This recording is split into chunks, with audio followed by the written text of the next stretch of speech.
Evil is a fascinating thing. It has been the subject of debate, discussion, experimentation, and exploration for millennia, yet it seems that we are no closer than that of our forebears to understanding what it is or what drives it. We have utilized reason, force, coercion, science, and even prayed for supernatural intervention, but yet time and time again evil manifests in its own idiosyncratic way, rising from the shadows to spread suffering and doubt. Evil takes many forms and wears many faces, but it is hardly ever recognizable. Despite lessons from history and warnings from our elders, we rarely know evil until it reveals itself to us when we are most vulnerable and least likely to escape. Injury or death may sometimes follow such a meeting. Injury or death may sometimes be the preferable outcome, for evil is nothing if not creative in its methodology. Hailed as perhaps the most iconic serial killer in all of cinema, Michael Myers is what many consider to be the living embodiment of absolute evil. Born on October 19, 1957, Michael is a man seemingly without limitation, moral compass, or purpose beyond inflicting as much death as possible. Even from childhood, at an age when most are learning to read and write, Michael experienced what it was to tear a life away from another human being. Plagued by visions of a brutal murder that transpired centuries ago during a Samhain feast, Michael channeled the raw energy and converted it into an execution. What's more, the life he ended was not just any random stranger, but his own sister, his own flesh and blood. Since that fateful day, he has withdrawn into himself, never speaking, never attempting to bridge the gap between us and him. For Michael is not the same as you and I. Do not even make the mistake of considering him human. Such folly will only lead you to an early grave. As Michael has haunted the silver screen for more than 4 decades, countless depictions of him have been created, spanning 13 films, books, video games, and comic books. Subsequently, there are 2 timelines that branch into drastically different outcomes. However, the nature of Michael remains consistently chilling, devoid of humanity, the manifestation of absolute evil. John Carpenter, the director of the first film, drew heavy inspiration for Michael Myers from an experience he had while in college. After a field trip to a mental institution in Kentucky, he saw a teenage boy that gave him what he described as a schizophrenic stare, a look that perceived everything and nothing. It struck him as evil, pure, and without hesitation. From that simple gesture, an icon of horror was born. While Michael has been portrayed by several actors of varying heights and weights in nearly every representation, he is a physically imposing force of nature.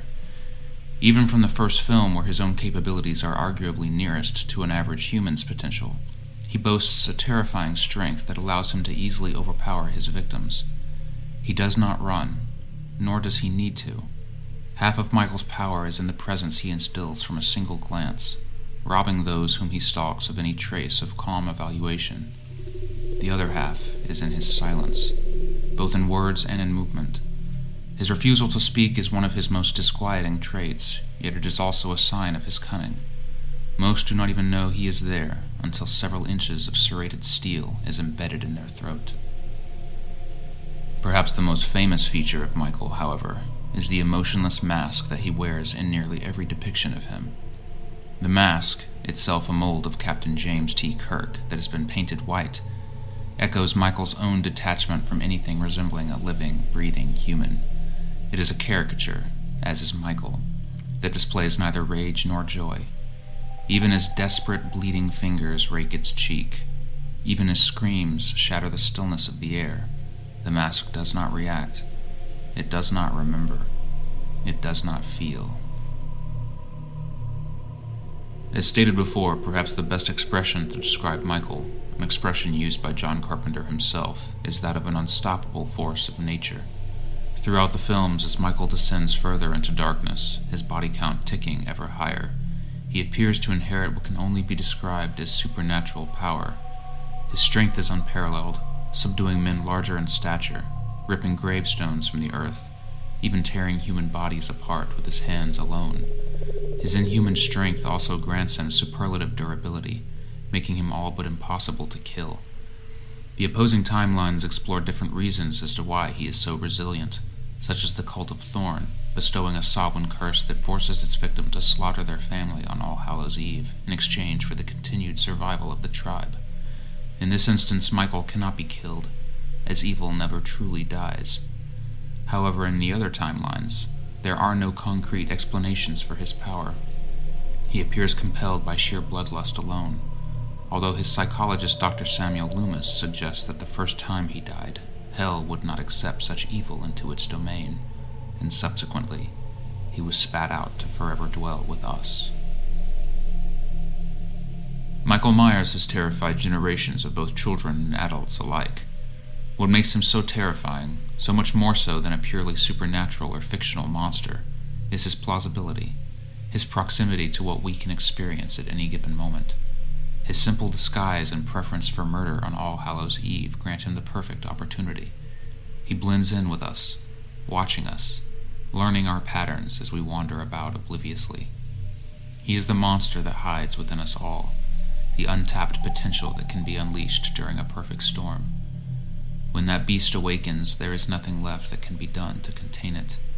You must face it directly, or risk being run down as you flee. Take care, however, when you stare into the face of evil, into the visage of the void, for it will most certainly stare back at you.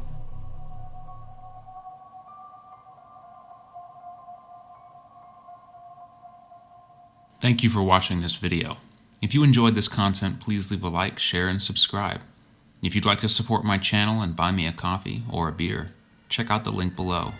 Any and all contributions are greatly appreciated.